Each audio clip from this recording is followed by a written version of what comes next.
Shawshank redemption इसे दुनिया की सबसे बेहतरीन मूवी माना जाता है। इसकी IMDb पर 9.3 रेटिंग है, जो कि गॉडफादर से भी ऊपर है, और आज हम इस मूवी को एक्सप्लेन करने जा रहे हैं। हमें उम्मीद है कि आपको ये पसंद आएगी। मूवी की शुरुआत होती है एंडी डुफ्रेन से, जिसे कोर्ट में उसकी पत्नी और उसके प्रेमी के मर्डर केस में दोषी ठहराया जाता है। उस पर इल्ज़ाम है कि उसने अपनी पत्नी और उसके प्रेमी को 8 गोलियां मारकर उनकी हत्या कर दी। इन सब सबूतों के बाद जज एंडी डुफ्रेन को उम्र कैद की सज़ा सुना देता है। अब सीन शिफ्ट होता है जेल की तरफ, जहां हमें एक कैदी एलिस बॉयड दिखाई देते हैं। एलिस एक इंटरव्यू देने जा रहे होते हैं, जो रिहैबिलिटेशन प्रोग्राम के तहत लिया जाता है। इस प्रोग्राम का मकसद होता है ये तय करना कि कैदी समाज में वापस जाने लायक है या नहीं। एलिस बॉयड को इस जेल में 20 साल हो चुके हैं, लेकिन फिर भी उन्हें इस बार भी रिजेक्शन मिलता है। अब एलिस बहुत निराश होकर अपने इंटरव्यू से बाहर निकलते हैं। तभी अचानक जेल का अलार्म बजता है, जिसका मतलब होता है कि जेल में कुछ नए कैदी आने वाले हैं।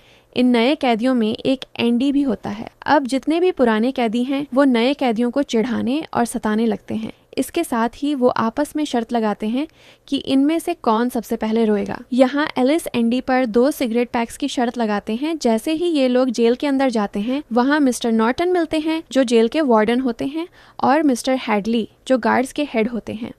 दोनों अपना इंट्रोडक्शन देते हैं। यहाँ नॉर्टन साफ कहते हैं कि जेल के अंदर ब्लास्फेमी बिल्कुल अलाउड नहीं है, और बाकी के नियम कैदियों को यहाँ रहते रहते खुद पता चल जाएंगे। जब रात होती है तो गार्ड्स जेल के अंदर की लाइट बंद करके बाहर चले जाते हैं।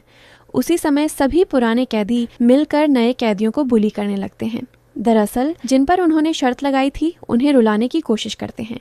यहाँ एक कैदी रोने लगता है। वो बार बार कहता है कि उसे यहाँ नहीं रहना, बल्कि अपनी माँ के पास जाना है। कैदियों की ये आवाज सुनकर हैडली अपने गार्ड्स के साथ अंदर आता है। सब कैदी तुरंत चुप हो जाते हैं, लेकिन वो कैदी फिर भी रोता रहता है। इस पर हैडली उसे बहुत बुरी तरह पीट देता है। दूसरी तरफ एंडी एक आवाज भी नहीं निकालता, जिसकी वजह से एलिस अपने 2 पैकेट सिगरेट की शर्त हार जाता है। सुबह होती है और सब कैदी खाना खाने जाते हैं। यहाँ एंडी को पता चलता है कि जिस कैदी को हैडली ने रात में पीटा था उसकी मौत हो चुकी है। इसके बाद ग्राउंड का सीन दिखाया जाता है, जहाँ एंडी एलिस के पास आता है। एलिस ही पहला इंसान था जिससे एंडी थोड़ी बातचीत करता है।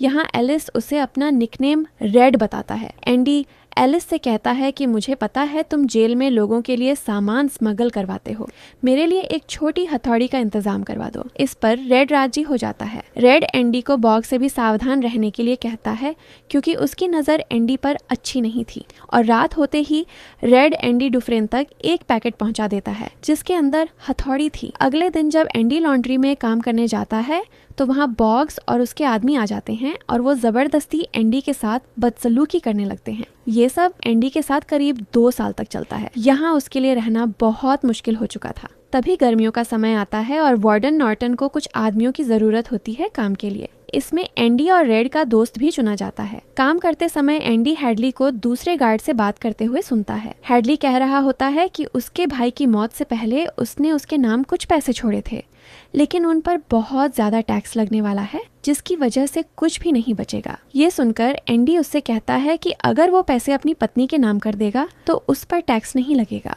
एंडी यहाँ तक कहता है कि वो उसका पूरा पेपर वर्क कर देगा। बदले में एंडी अपने दोस्तों के लिए सिर्फ 2-2 बियर की बोतलें मांगता है। इस बात पर हैडली राजी हो जाता है। अगले दिन जब एंडी वापस जेल के अंदर आता है तो वहाँ बॉग्स और उसके साथी मिलकर उसे इतनी बुरी तरह पीटते हैं कि वो पूरे 1 महीने तक अस्पताल में पड़ा रहता है। दूसरी तरफ हैडली बॉग्स को इतना मारता है कि वो जिंदगी भर के लिए व्हील चेयर पर बैठ जाता है। इसके बाद आने वाले कुछ सालों में एंडी काफ़ी मशहूर हो जाता है, क्योंकि वो सभी का टैक्स रिटर्न फाइल करता है और वार्डन की भी काफ़ी मदद करता है। साथ ही वो लाइब्रेरी को एक्सपेंड करने के लिए सरकार को लगातार खत लिखता रहता है, लेकिन उसे कोई जवाब नहीं मिलता।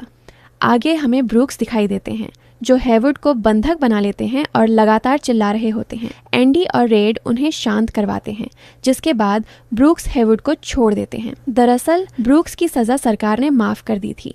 उन्हें जेल में 50 साल हो चुके थे और जेल की दीवारें ही उनका घर बन चुकी थीं। वो बाहर की अनजान दुनिया में जीना नहीं चाहते थे, लेकिन उन्हें जबरदस्ती रिहा किया जाता है। बाहर उन्हें सरकार की तरफ से एक अपार्टमेंट और नौकरी भी दी जाती है, लेकिन वो ये सब नहीं संभाल पाते और आखिरकार अपनी जान ले लेते हैं। इसके बारे में वो एंडी को एक लेटर लिखते हैं जो बहुत ही इमोशनल होता है।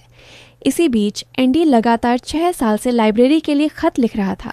आखिरकार उसे जवाब मिलता है, जहां सरकार उसकी मदद के लिए $200 और कुछ किताबें भेजती है। लेकिन एंडी यहाँ भी हार नहीं मानता। वो हफ्ते में एक चिट्ठी की जगह 2 चिट्ठियां लिखने लगता है। धीरे धीरे सरकार को मजबूरी में लाइब्रेरी के लिए $500 देने पड़ते हैं। इन्हीं पैसों से एंडी पुरानी लाइब्रेरी को बदलकर देश की सबसे बेहतरीन जेल लाइब्रेरी बना देता है।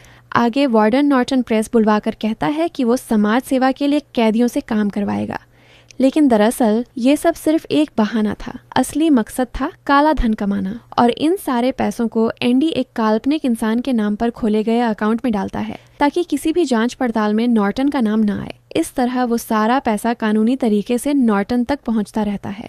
कुछ समय बाद शॉशैंक जेल में नए कैदी आते हैं, जिनमें एक टॉमी नाम का लड़का भी होता है। टॉमी सिर्फ 2 साल के लिए शॉशैंक आया था, लेकिन जल्दी ही सबको पसंद आने लगता है। टॉमी एंडी से पढ़ना चाहता है और एंडी भी मान जाता है।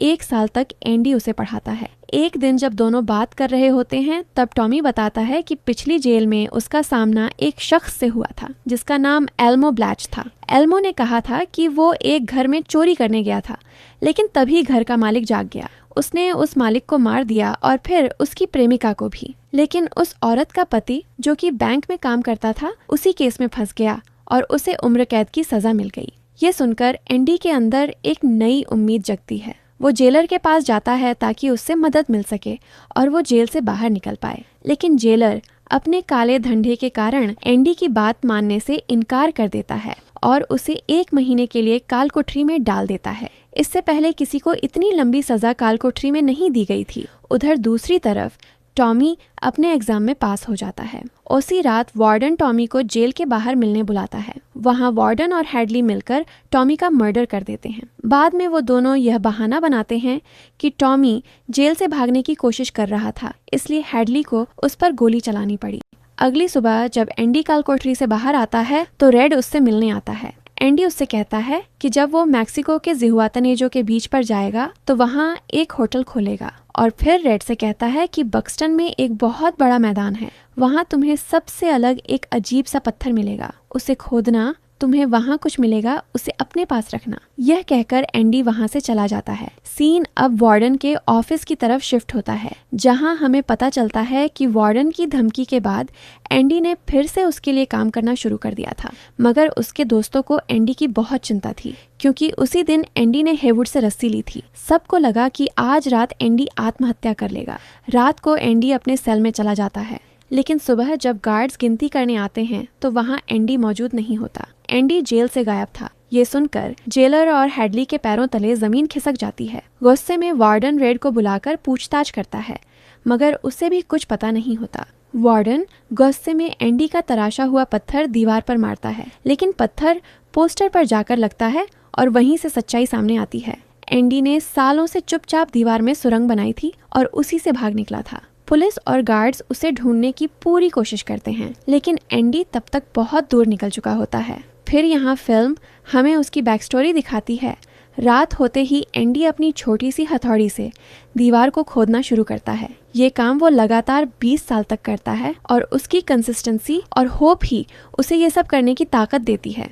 सुरंग को छुपाने के लिए वो रेड से पोस्टर मंगवाता है। पोस्टर के पीछे वो खुदाई करता रहता है और किसी को भी जरा सा शक नहीं होता। जितनी मिट्टी निकलती वो उसे अपनी पैंट में भरकर मैदान में जाकर चुपके से गिरा देता था। सालों की मेहनत के बाद जब सुरंग पूरी हो जाती है तो एंडी को बस एक बारिश का इंतजार होता है, क्योंकि उसे पता था कि जब तूफान और बिजली की गड़गड़ाहट होगी तभी वो पाइप को पत्थर से तोड़ सकेगा ताकि किसी को आवाज सुनाई न दे। वो बदबूदार गटर की 500 यार्ड लंबी पाइप में रेंगते हुए निकलता है और इसी तरह वो आखिरकार अपनी आजादी पा लेता है। अगली सुबह हम बैंक में एक शख्स को सूट पहने देखते हैं और वो कोई और नहीं बल्कि एंडी डुफ्रेन होता है। असल में एंडी सालों से सिर्फ वार्डन नॉर्टन का पैसा नहीं संभाल रहा था, बल्कि धीरे धीरे वो सारा काला धन अपने लिए जमा कर रहा था।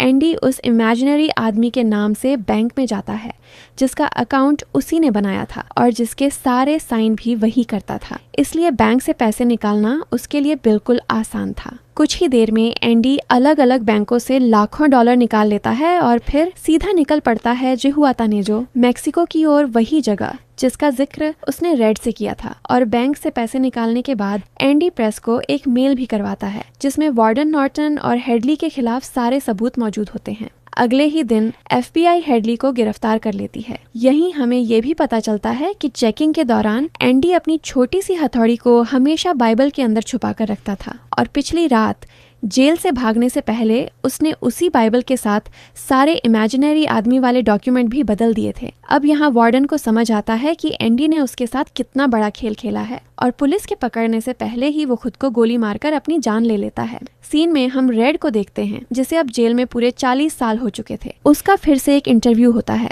इस बार रेड कहता है कि उसे अपने किए गए संगीन जुर्म पर गहरा पछतावा है। वो बताता है कि अगर उसका सामना अपनी जवानी के उस लड़के से हो तो वो उसे समझाना चाहेगा कि उसने जो किया वो बिल्कुल गलत था। इस बार बोर्ड उसकी बातों से सहमत हो जाता है और रेड को रिहा कर दिया जाता है। उसको ब्रुक्स वाला रूम और वही जॉब दी जाती है, लेकिन वहाँ उसका मन नहीं लगता। वो भी वापस जेल जाना चाहता था, लेकिन उसने जेल में एंडी से जो वादा किया था उसे निभाना चाहता था। वो बॉक्सरन में उस पेड़ के पास जाता है जहाँ एंडी उसके लिए एक बॉक्स छोड़कर गया था। उस बॉक्स के अंदर पैसे और एक चिट्ठी मिलती है जिसमें एंडी उसे मेक्सिको के बीच पर आने के लिए कहता है जहां एंडी गया था। लास्ट सीन में हम देखते हैं कि रेड एंडी से मिलने उस बीच पर जाता है और वहां दोनों एक दूसरे को गले लगाते हैं।